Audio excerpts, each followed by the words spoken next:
Hola, ¿qué tal? Son las 2:20 de este miércoles 4 de agosto, un día en el que tenemos la mirada puesta en Grecia. Atenas se despierta con humo espeso y lucha contra un gran incendio forestal en medio de una ola de calor excepcional que supera los 40 grados de temperatura. Hay cientos de personas evacuadas.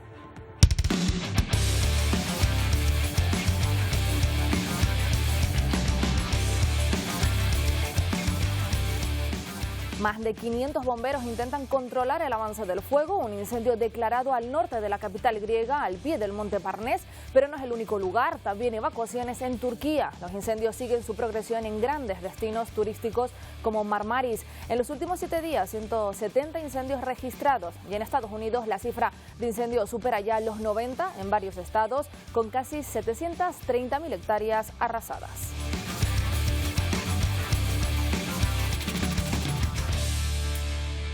Y mientras en España estamos muy pendientes de la evolución de la quinta ola por la COVID-19, sigue cayendo la incidencia, pero preocupa el aumento de los contagios. El presidente del Gobierno, antes de irse de vacaciones, asegura que se cumplirá con el objetivo de vacunación en agosto. Sí, Pedro Sánchez saca pecho y confirma que conseguiremos alcanzar ese 70% de la población inmunizada durante el mes de agosto con los 16 millones de dosis de vacunas de la COVID-19 que llegarán en las próximas semanas. La incidencia acumulada sigue bajando, se sitúa en 653 casos por 100.000 habitantes y sigue preocupando el aumento de los fallecidos y sobre todo la presión hospitalaria. Las unidades de críticos siguen por encima del 20% con pacientes COVID.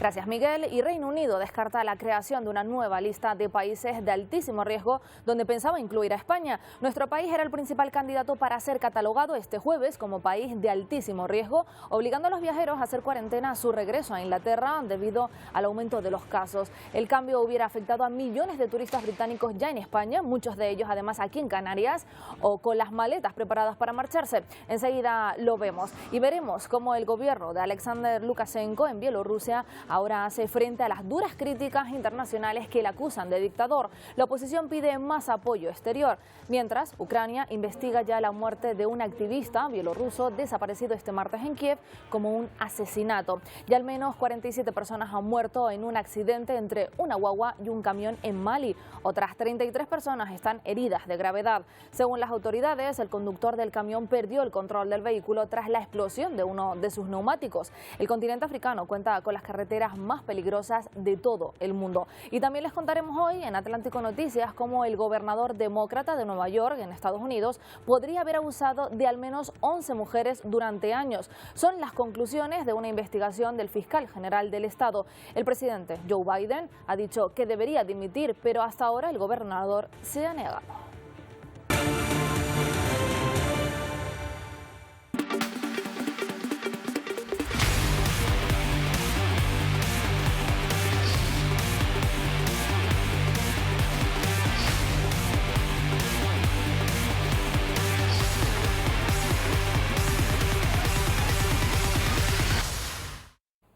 Arrancamos Atlántico Noticias, muy pendientes de la evolución de la pandemia en España. La incidencia sigue bajando, pero se registra un repunte en las muertes y en la presión hospitalaria. El presidente del gobierno, antes de comenzar sus vacaciones, ha valorado la situación de nuestro país. Miguel Vega, cuéntanos. La incidencia acumulada sigue bajando en nuestro país, 25 puntos en las últimas 24 horas y se sitúa en 653 casos por 100.000 habitantes. Notificamos más de 20.000 nuevos contagios en las últimas 24 horas. Preocupa y mucho el aumento de las muertes, 130 en la última jornada, y también la presión hospitalaria que no baja del 20% las unidades de críticos con pacientes COVID.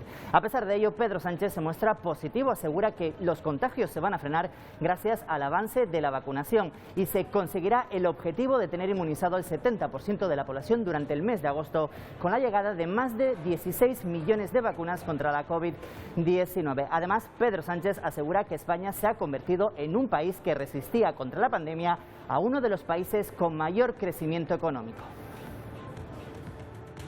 El acuerdo que hemos aprobado hoy en el Consejo de Ministros precisamente para incorporar 3.400.000 nuevas dosis de la vacuna de Pfizer en el mes de agosto, pasando por tanto de 13 millones de vacunas administradas en el conjunto del país en el mes de agosto a 16 millones de vacunas administradas a final del mes de agosto en nuestro país. Y por tanto, con una clara vocación de poder anticipar, aunque sea unos pocos días, el logro de ese 70% de nuestra población completamente vacunada.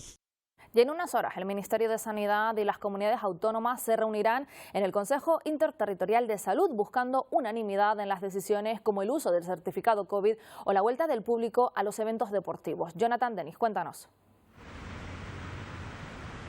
Sí, Gobierno y comunidades autónomas se van a reunir en el que parece va a ser el último Consejo Interterritorial de Salud antes del parón veraniego, y lo hacen con una quinta ola que se está estabilizando, pero con todas las comunidades autónomas aún en riesgo alto y también con un aumento en la presión hospitalaria y también en el número de fallecidos. Sobre la mesa esos dos asuntos que planteabas, varias comunidades autónomas van a volver a pedir que se unifiquen criterios y que se regule esa posibilidad de solicitar el certificado de vacunación para acceder a los interiores, sobre todo después de que el Tribunal Superior de Justicia de Canarias tumbara esta medida en el archipiélago, y también se espera que se llegue a un acuerdo sobre las condiciones en las que el público va a poder volver a los estadios de fútbol cuando en unos días empiece la temporada. Ahora mismo lo que el borrador de Sanidad plantea son aforos limitados, solo entrada para los abonados y la prohibición de comer, beber y fumar. Sobre lo que sí hay un acuerdo, lo acaba de comunicar hace tan solo unos minutos es el Ministerio de Sanidad, es en recomendar a todas las embarazadas que se vacunen independiente del periodo en el que se encuentren. Y de vuelta a las islas, al menos 25 afectados en un brote por COVID en una residencia de ancianos de Tacoronte, en el norte de Tenerife. 22 son ancianos. Lidia Rodríguez, ¿cómo se encuentran estas personas? Pues parece que evolucionan favorablemente. De momento son 22 mayores contagiados, de los cuales 16 presentan sintomatología leve. 6 han sido hospitalizados, pero más que nada por prevención y por una cuestión de edad. Con respecto a la plantilla, hay un total de 3 trabajadores contagiados con sintomatología leve. Lo que se pide a los familiares es un poco de paciencia, porque es verdad que están poniendo en marcha un estricto protocolo de actuación para evitar más contagios. Lo que quiero es que se me permita tener noticias más de mi madre, poderla ver, aunque sea a través de un cristal, saber que está bien, y el por qué sobre todo no se le permiten las videollamadas. Las fiestas ilegales siguen sucediéndose por todo el territorio nacional. La última se producía en la urbanización de La Muela, en Zaragoza, donde la Guardia Civil tuvo que desalojar a 120 personas sin mascarilla, consumiendo alcohol y sin guardar la distancia de seguridad. La celebración se llevó a cabo en la piscina de esta urbanización. En las últimas 24 horas, Aragón ha notificado 618 nuevos positivos. Y el Hospital Universitario Nuestra Señora de la Candelaria es el más afectado en estos momentos por la alta presión hospitalaria que se está viviendo en el archipiélago. Ante esta situación, hace semanas se activaron sus planes de contingencia por el incremento de las hospitalizaciones. En estos momentos, 6 plantas están llenas de pacientes COVID y ya tienen prevista una planta más, la 7ª, por si la situación siguiese esa tendencia a la alza. En estos momentos, Canarias tiene 479 personas ingresadas y 90 pacientes en cuidados intensivos. Gran presión hospitalaria que se traslada también a islas como La Palma y Gran Canaria. Vamos a conocer cuál es la situación que se está viviendo hoy mismo, miércoles, en el Hospital Universitario Nuestra Señora de la Candelaria. Hablamos en Atlántico Noticias con Mar Martín, jefa de Medicina Intensiva del Hospital Universitario Nuestra Señora de la Candelaria. Buenas tardes. Buenas tardes. La presión hospitalaria continúa desgraciadamente creciendo. 6 plantas solo ya para pacientes COVID. Pues efectivamente, seguimos ingresando en el hospital y seguimos ingresando en la unidad de medicina intensiva a pacientes COVID. La previsión es de una planta más, sería la 7ª. ¿Qué más tienen preparado si la tendencia siguiera así a la alza en los próximos días o en las próximas semanas? Pues a medida que vayamos necesitando camas se irán abriendo. En el caso de los pacientes críticos, ya en el día de hoy, en la mañana de hoy, tenemos 34 pacientes críticos COVID. Dense cuenta que tenemos 30 camas en la unidad de medicina intensiva de la Candelaria, con lo cual ya hemos tenido que habilitar otros espacios como son los quirófanos, donde estamos ingresando pacientes COVID. Precisamente por eso le iba a preguntar por los quirófanos. Se habilitan, ahí están los pacientes que deberían de estar en una UCI y por lo tanto se paraliza la actividad en los quirófanos. Solamente entiendo que será para extrema urgencia. Pues efectivamente, desde luego las urgencias se mantienen, se operan, el que necesita una cirugía urgente se opera sí o sí, y el problema es que la situación actual no nos permite seguir al ritmo que tenemos la cirugía programada. ¿Cuál es el perfil del paciente que está ingresando en el Hospital Universitario Nuestra Señora de la Candelaria? Pues es un paciente joven. La edad media en el hospital está en torno a los 55-57 años, y en concreto los pacientes críticos y en lo que a mí me compete, que es la unidad de medicina intensiva, nuestra edad media es de 47 años. Lo ha sido durante lo que llamamos esta quinta ola, y desde luego en el día de hoy son 47 años la edad media de los pacientes, con lo cual imagínense que tenemos muchísimos pacientes de 20 y tantos años, de 30 y de 40 años. ¿Pacientes que están o no están vacunados? Pues generalmente el paciente es un paciente no vacunado. Hay algún paciente que sí que se ha vacunado, que ha tenido la vacuna, pero la mayoría de los pacientes son pacientes no vacunados, pacientes graves. Entiendo que llegará un momento que no se van a poder ampliar ni más plantas ni más camas. ¿En quirófanos se plantean el traslado a otros centros hospitalarios? Pues efectivamente, si esto sigue aumentando, habrá que plantearse utilizar los recursos que tenemos en la isla para poder ir dando asistencia a nuestros pacientes. Hay que lanzar un mensaje, ¿no? Que aunque se sea joven, el tiempo que se está en la UCI es prolongado, se habla de unos 15 días, pero ser una persona mayor también, de ahí esa recomendación de todos los sanitarios a la vacunación. Efectivamente, el ser joven no te protege de estar gravemente enfermo, de coger el COVID y de tener que estar en una unidad de medicina intensiva. Usted dice 15 días, yo digo en torno a 3-4 semanas, que es lo que más o menos están nuestros pacientes. Y estamos ingresando pacientes jóvenes y sanos, sin otras patologías. Ahora mismo es el perfil de nuestros pacientes, joven y sano. Y es una pregunta obligatoria, ¿cómo se encuentra el hospital sanitario del Hospital Universitario Nuestra Señora de la Candelaria? Están muy agotados, algunos hemos visto enfadados. ¿Cómo va el día a día? Pues llevamos 1 año y medio trabajando de forma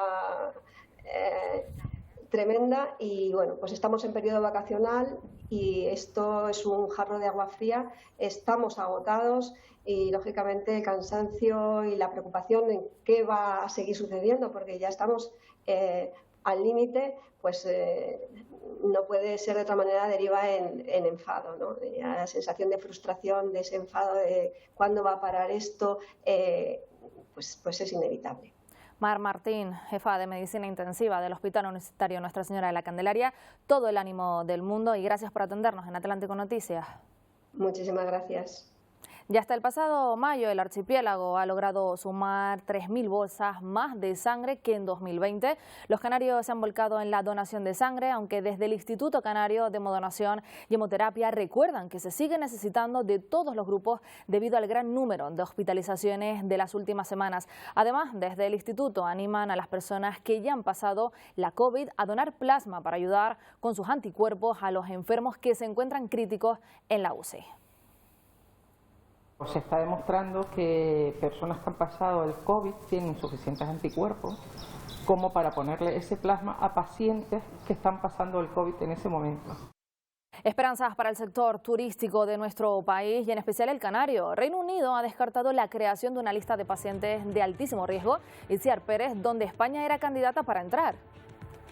Sí, Marta, Eva, y perdón por llamarte así, pues Johnson ha cedido a la presión internacional para intentar relajar las restricciones de viaje por ahora, y como bien dices, Eva, España no estará en esa lista roja debido a que han caído notablemente los contagios. España permanecerá por ahora en la lista ámbar. Esto quiere decir que aquellos ingleses que están completamente inmunizados no deberán realizar una cuarentena al regreso. Eso sí, deberán hacerse un test PCR en su segundo día de vuelta. Tampoco quienes viajen desde la Unión Europea o Estados Unidos y estén completamente inmunizados deberán realizar esa cuarentena. Por otro lado, países como Francia están en la lista Ámbar Plus. La única diferencia es que quienes estén completamente inmunizados sí tendrán que realizar una cuarentena, algo que Johnson por ahora descarta para nuestro país, para uno de los destinos preferidos por los británicos, porque podría suponer un duro varapalo. Gracias, Itziar. Y la FDA, la Administración de Alimentos y Medicamentos de Estados Unidos, autoriza el uso de emergencia de un cóctel de fármacos, una combinación que ayuda a reducir las muertes y los ingresos en UCI por COVID-19. Toda la información la tiene Sofía Pisani desde Washington. La Federación de Alimentos autorizó un cóctel de anticuerpos para mitigar los síntomas a causa del COVID-19. El tratamiento puede ser empleado en las personas con alto riesgo de desarrollar coronavirus grave, incluidos millones de estadounidenses con sistemas inmunológicos comprometidos y que no están vacunados. Se trata del Regen-CoV, un tratamiento con anticuerpos inyectables contra el coronavirus que puede ser usado como preventivo después de que alguien ha estado expuesto al virus y está en alto riesgo a causa del mismo. La ampliación del uso de emergencia por parte de la FDA beneficiaría a personas con enfermedades autoinmunes, pacientes con VIH, pacientes con cáncer y receptores de trasplantes de órganos que aún pueden ser vulnerables al coronavirus incluso después de estar completamente vacunados. El cóctel de fármacos es una combinación de dos de los denominados anticuerpos monoclonales.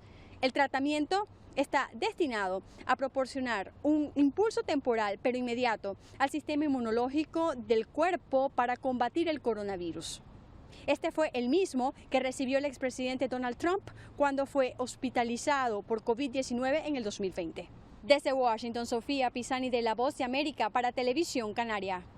Investigadores de Estados Unidos han determinado que la variante Delta es igual de contagiosa que otras enfermedades como el sarampión o la varicela. Sin embargo, el aspecto más positivo apuntan a la importancia de la vacunación como escudo del virus. Nos da todos los detalles Jacopo Luzzi.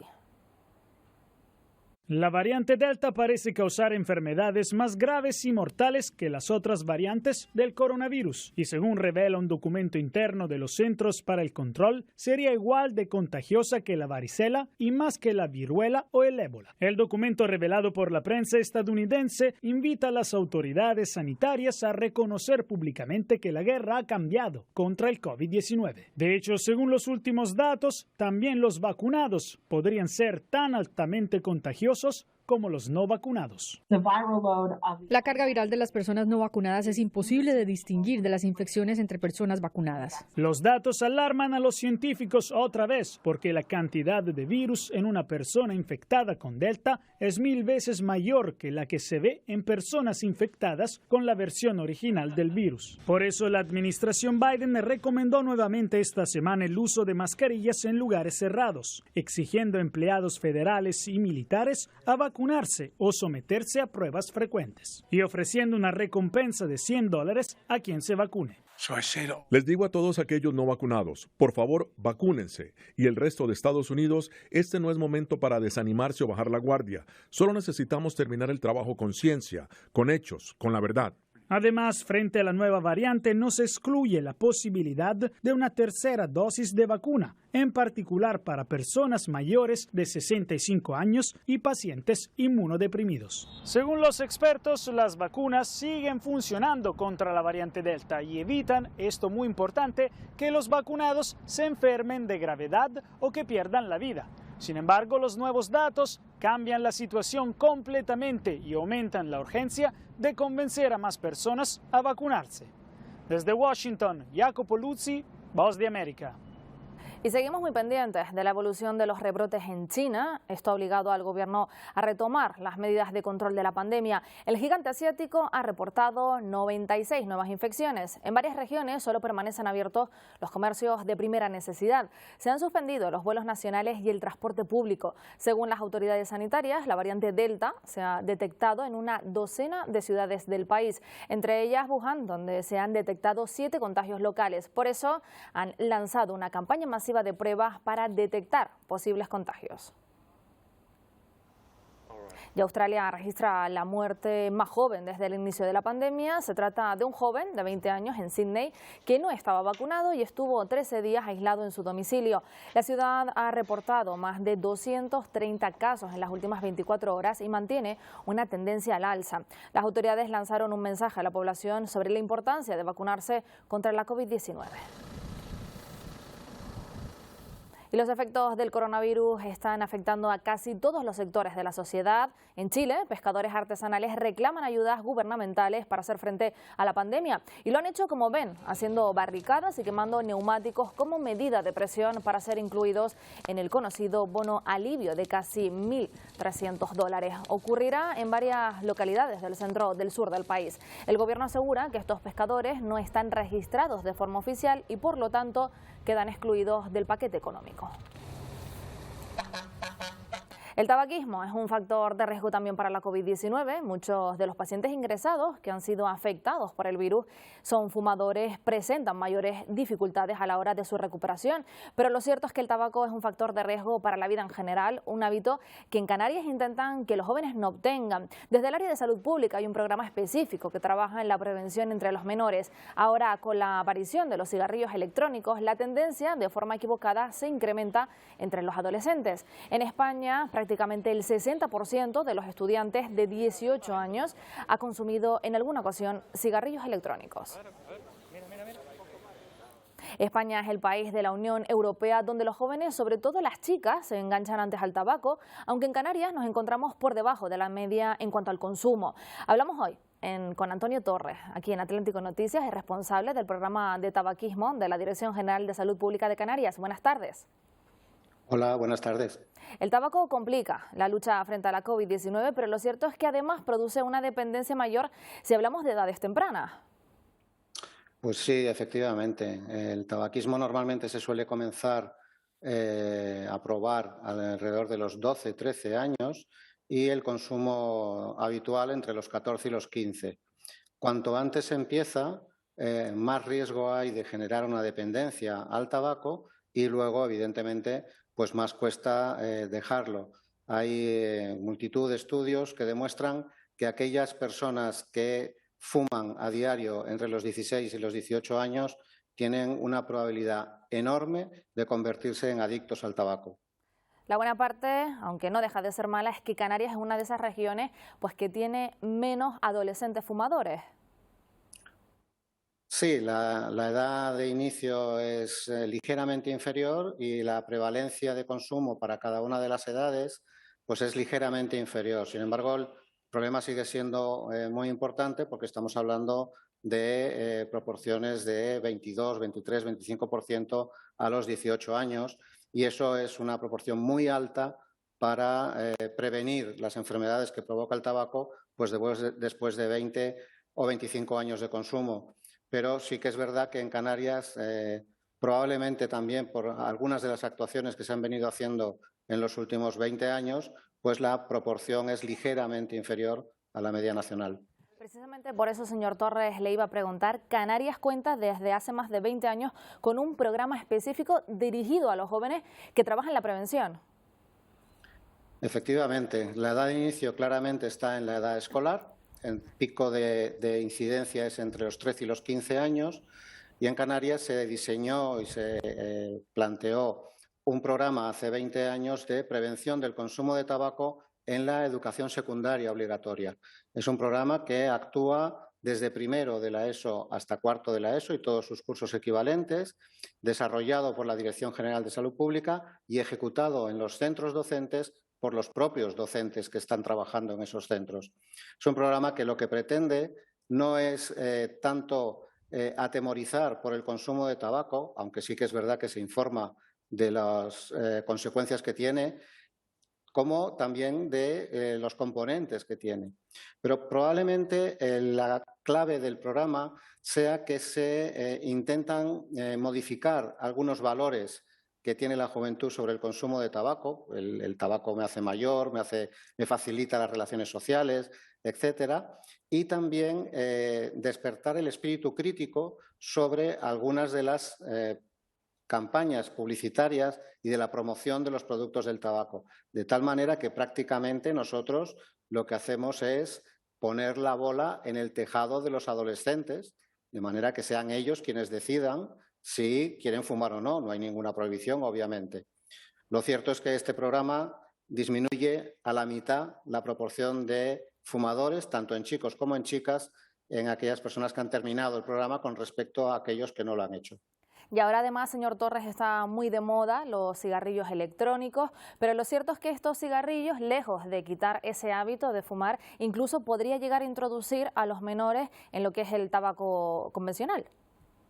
Pues sí, porque son dispositivos electrónicos muy atractivos para los jóvenes y que contienen nicotina. En las últimas encuestas que hemos podido consultar y que se han podido realizar en España, pues prácticamente el 30% de los jóvenes que han probado el cigarrillo electrónico lo han probado con nicotina. La nicotina, hay que recordar que es el elemento adictivo del tabaco y esto representa que el cigarrillo electrónico es una puerta de entrada a la adicción al tabaco. De hecho, en muchas ocasiones nos hemos encontrado jóvenes que empezaron con el cigarrillo electrónico y que actualmente están consumiendo cigarrillos convencionales. Y este es el peligro.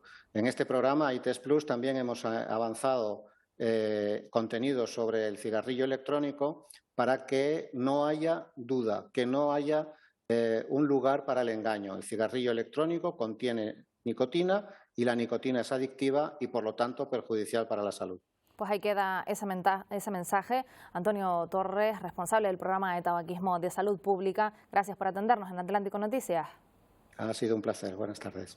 Y no dejamos la pandemia, porque la crisis sanitaria ha agravado la situación de los migrantes en el mundo. Por eso, en la frontera de México con Estados Unidos han comenzado a vacunar a las miles de personas que vivían desde hace meses en carpas improvisadas. Recibirán las 2 dosis de la vacuna gracias al Centro de Control de Enfermedades estadounidenses. Por el momento se han administrado 450 dosis y se espera inocular unas 4.000 en las próximas semanas. El objetivo es conseguir relajar las duras medidas de control en la frontera. Regresar al país de origen tras ser deportado desde Estados Unidos puede ser una experiencia difícil para muchos migrantes, pero en ocasiones el retorno se vuelve próspero. Es el caso de una familia que tras el regreso a El Salvador ha sabido salir adelante. Juan Carlos Valle regresó a su tierra tras ser deportado desde Estados Unidos en 2017. A pesar de la incertidumbre al retornar a un futuro incierto en su país, de algo siempre estuvo seguro: no volvería a intentar un viaje ilegal. Y morir gente. Gente también ser abusada, también nosotros vimos todo eso. Detonali es una palabra náhuatl que significa un nuevo comienzo, y con ese nombre bautizaron su empresa. Iniciaron como un pequeño negocio de chocolate artesanal y luego de 3 años el esfuerzo ha dado sus frutos. Tenemos capacidad de producción de 500 barras al día, tenemos alrededor de 19 sabores. Para llegar hasta ahí, su emprendimiento se apoyó en un programa ejecutado por el Ministerio de Relaciones Exteriores que ofrece apoyo a migrantes retornados. El programa ofrece asesoría y capital semilla a quienes tienen iniciativas de negocio. Muchos han expresado que a través de los emprendimientos, a través de sus negocios, quieren dinamizar sus comunidades de origen y sus municipios de donde son. Los emprendedores aseguran que han cumplido una doble meta: sostenibilidad para nuestra familia y también de apoyo nacional a nuestros agricultores, que es a los que les compramos nuestra materia prima. Gracias al programa incluso han participado en ruedas de negocios con posibles exportadores. Las oportunidades aquí existen, ¿verdad? Lo único que hay que aprovecharla. Me dice mi esposo, el sueño americano estaba aquí en El Salvador para nosotros, ¿y por qué no para los demás? La Cancillería da información sobre programas de apoyo e inserción laboral para personas retornadas en ventanillas ubicadas en todos los puntos de entrada al país. Y van a ver la lamentable situación en la que se encontraban 112 migrantes. Estas personas han estado hacinadas en la habitación de una pequeña casa en Ciudad Juárez, en México, entre ellos 2 menores. Una denuncia hizo posible que saliera a la luz las lamentables condiciones en las que se encontraban estas personas. La policía ha logrado su traslado a un albergue municipal. Y seguimos hablando de migración. La llegada de pateras con menores extranjeros no acompañados durante los últimos años se ha incrementado en Canarias. En 2020 llegó a ser la comunidad autónoma con mayor número de menores, superando los 1.800. UNICEF alerta de la situación que están viviendo en las islas y proponen un plan nacional de acción que atienda e integre a las niñas, niños y adolescentes migrantes no acompañados. Los expertos aseguran que necesitan una protección total y efectiva para su plena integración de manera urgente. Las rutas que tienen que recorrer para llegar a Canarias son las más peligrosas del mundo. Una travesía que deja recuerdos imborrables, dolencias físicas y emocionales y que aún así casi 4.000 niños y niñas desde 2019 se han atrevido a intentar. La mayoría de ellos lo han hecho solos. Vamos a hablar de su situación hoy en Atlántico Noticias con Rosa Gloria Suárez, presidenta de UNICEF en Canarias. Buenas tardes. Hola, buenas tardes. En el último año y medio la llegada de estos menores solos ha aumentado, desgraciadamente, de forma considerable. Sí, sin duda se ha ido incrementando de mediados de 2019 hasta el momento actual y continúa llegando pateras con niños y que es altamente preocupante. Como has dicho, es una de las rutas más peligrosas del mundo, es una ruta dura para los adultos y lógicamente para los niños también. El trauma que viven durante el proceso migratorio es enorme, lo hemos podido constatar. Y UNICEF por eso emprendió el trabajo de realizar una nueva investigación después de la realizada en la frontera sur de Europa, en Andalucía, Ceuta y Melilla en 2018, pues un poquito más al sur de ese sur, en nosotros en Canarias, donde por las razones de las cierres de la frontera de los distintos países por la COVID, pues han decidido migrar desde las costas africanas directamente a Canarias. Durísimas esas experiencias que hemos podido constatar con los adolescentes y los jóvenes que ya han llegado a nuestras costas.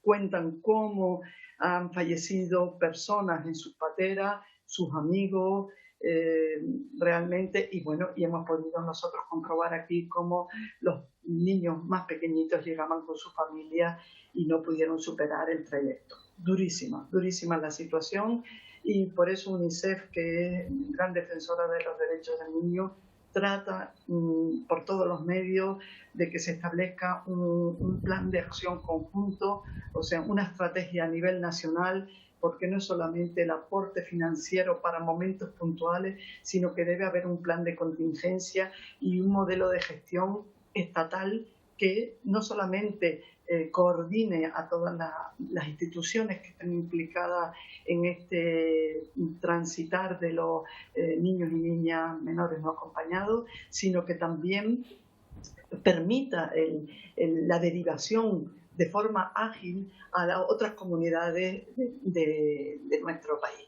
a otras comunidades autónomas, para hacer un reparto equitativo y estos niños puedan ser atendidos e integrados según los derechos de la Convención, tal como nuestro país lo firmó varias décadas atrás.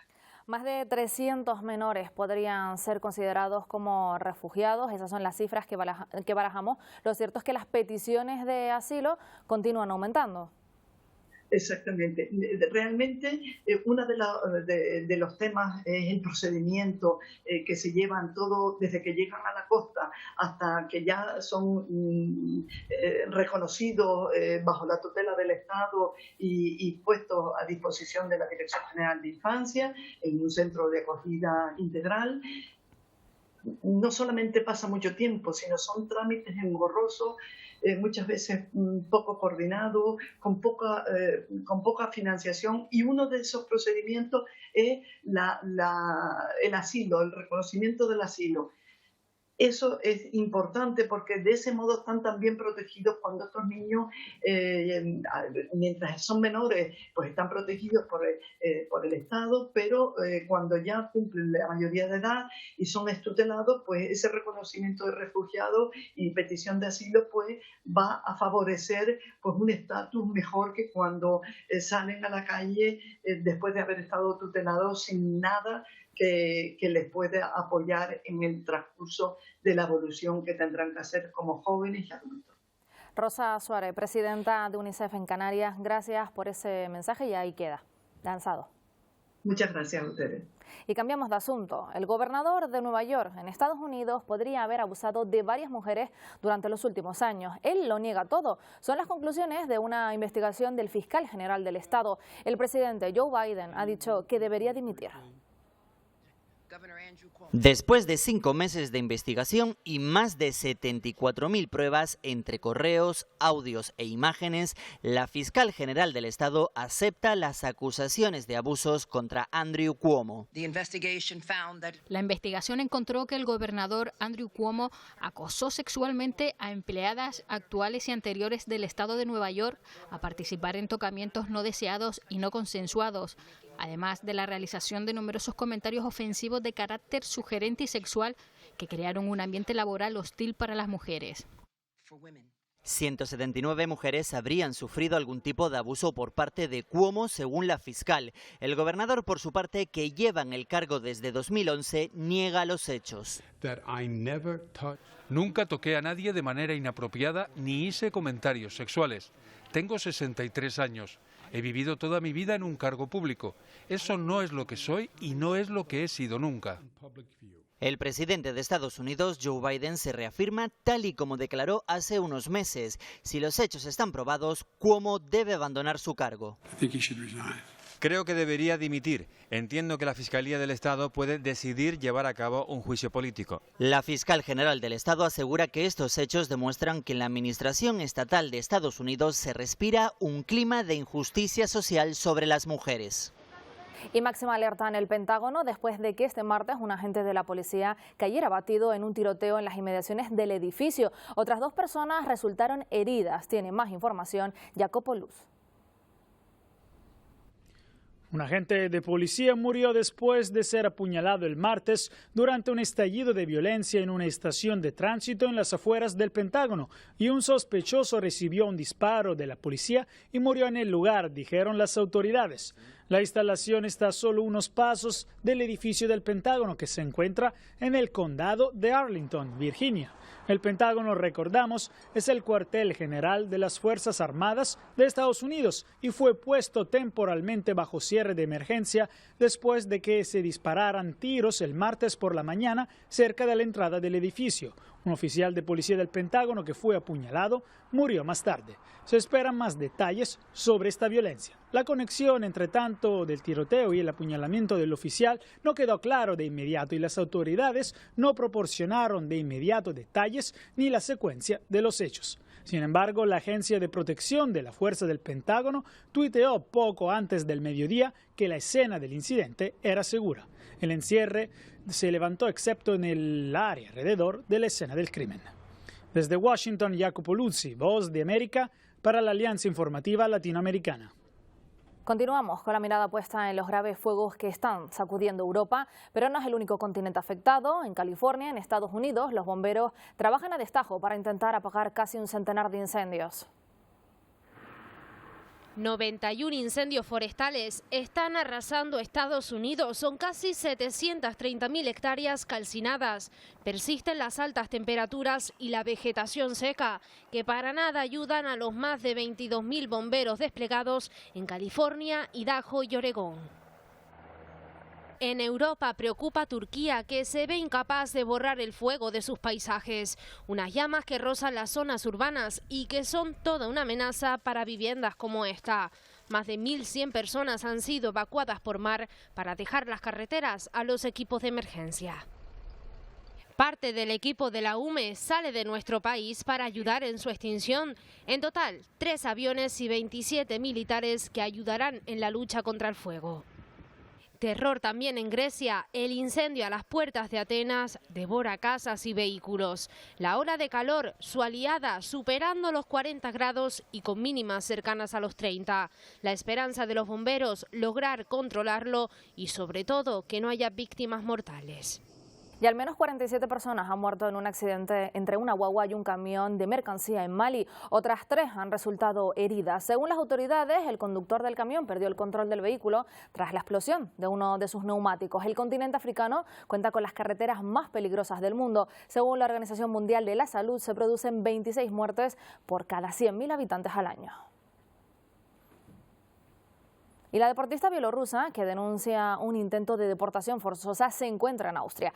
Las protestas de asilo de República Checa y Polonia suponían un riesgo para su seguridad, al igual que se ven desprotegidos algunos exiliados en Ucrania tras hallar el cuerpo sin vida de un activista opositor al régimen.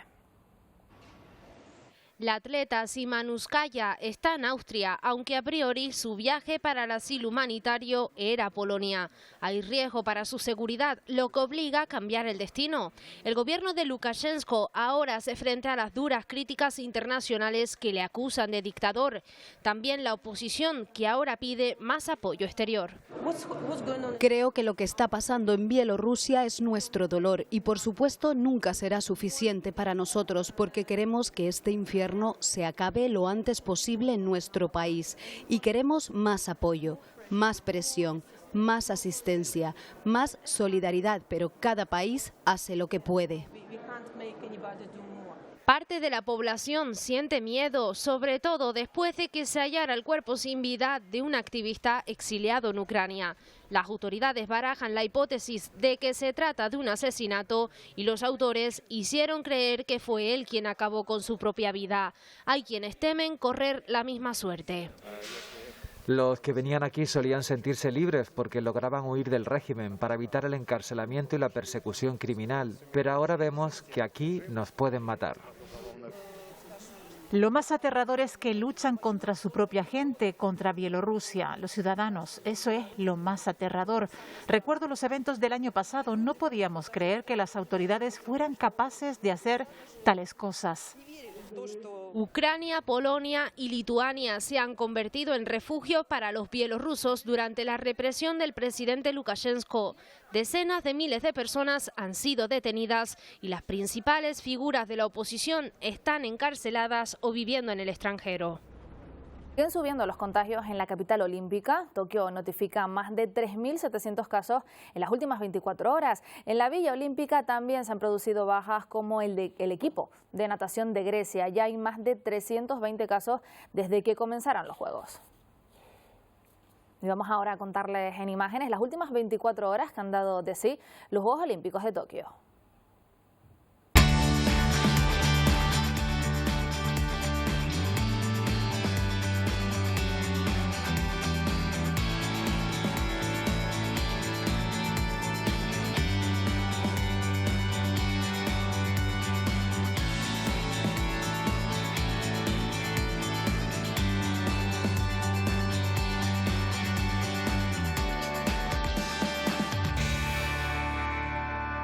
Y en este punto del programa volvemos a las islas y nos vamos en directo hasta Lanzarote, porque hoy el presidente del gobierno, Pedro Sánchez, y su familia pasarán unos días de descanso en la residencia de La Mareta. Sara Duarte, ¿se encuentra ya el presidente en la isla? A las 12 del mediodía estaba programada la llegada de Pedro Sánchez y su familia a la isla de Lanzarote y ha sido en torno a las 12:20 cuando hemos empezado a ver movimiento en la residencia oficial donde se hospedarán. La Mareta es una instalación de 10.000 metros cuadrados que gestiona Patrimonio Nacional y que será donde el mandatario español pase junto a su familia por segundo año consecutivo sus vacaciones de verano. Esta es la tercera vez que Pedro Sánchez elige Lanzarote para descansar y aunque por ahora no hay ningún acto institucional programado, Anselmo Pestana, el delegado del gobierno en Canarias, ha avanzado que se está trabajando para cerrar una reunión con el Ejecutivo Autonómico. Además, tampoco conocemos con exactitud por cuestiones de seguridad, una seguridad que por cierto se ha visto reforzada como podemos comprobar en las últimas horas. Desconocemos cuándo Pedro Sánchez y su familia pondrán fin a sus vacaciones en Lanzarote. Gracias, Sara. Y Mattel, el fabricante de la icónica muñeca Barbie, ha sacado una nueva línea denominada Modelo a Seguir y se ha fijado en Sarah Gilbert, la desarrolladora británica de vacunas contra la COVID-19. Esta es la nueva muñeca creada a semejanza de la propia científica, que ha servido además como reconocimiento a todas las personas que están haciendo frente a la pandemia. Beyoncé o Marilyn Monroe son otras de las personalidades que tienen una Barbie a su semejanza. Nos vamos y lo hacemos como siempre con música. Tal día como hoy, hace 37 años, llegaba al número 1 de las listas de ventas de Estados Unidos el disco Purple Rain de Prince. Un trabajo que estuvo 24 semanas consecutivas en lo más alto de esta lista y durante 2 años se convirtió en uno de los discos más vendidos.